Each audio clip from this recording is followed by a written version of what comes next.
what the existing usage of this place is. Well, Jay?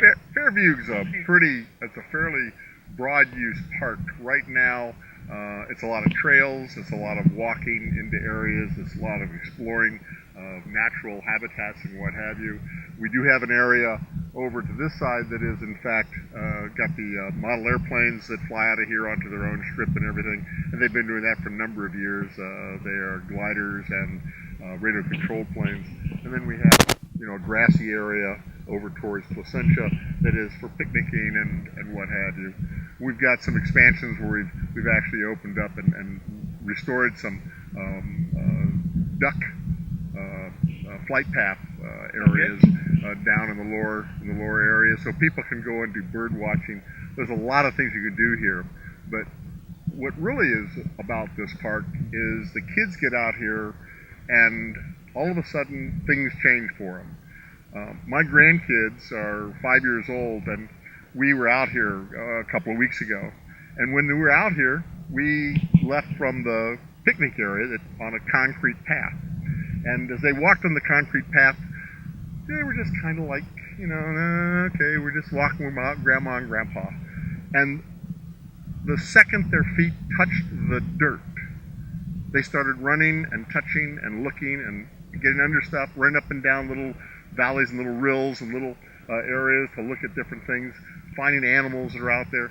And they were just all over the place. I mean, you just had to look around. They were having just a great time, and they were looking at things and they were thinking about what's going on around them. We turned around and had to come back after a little while. As we got back, you'd have to kind of drag them back towards you. We got to the concrete, they stepped on the concrete, and gospel truth, they became just little boys again, and no longer little digital kids again. That's right. Digital lovers. Exactly. And the difference is what they can imagine once they hit the dirt and Correct. be part of it. Isn't that, it's an amazing thing, the idea of exploring something that is not sequenced and designed specifically for you.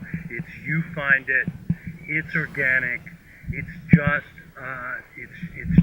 just things, it's just nature and land happening. That's right.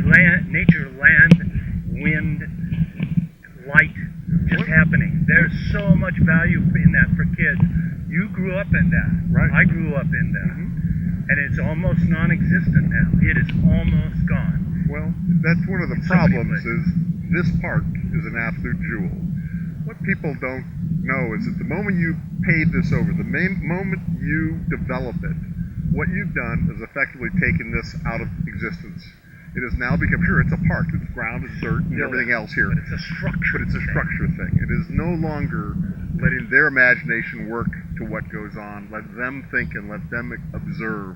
One of the things this park does for kids, more than a park that is developed and structured, is it gives them a skill that they don't have in those other areas, and that's the skill of observation. They can sit and learn and see things because they watch it happen right in front of them, whereas they don't see that in an area that is completely developed.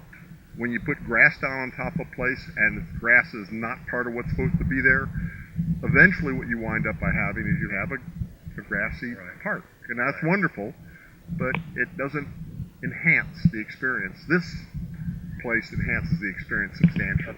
Of exploration. Right. Right.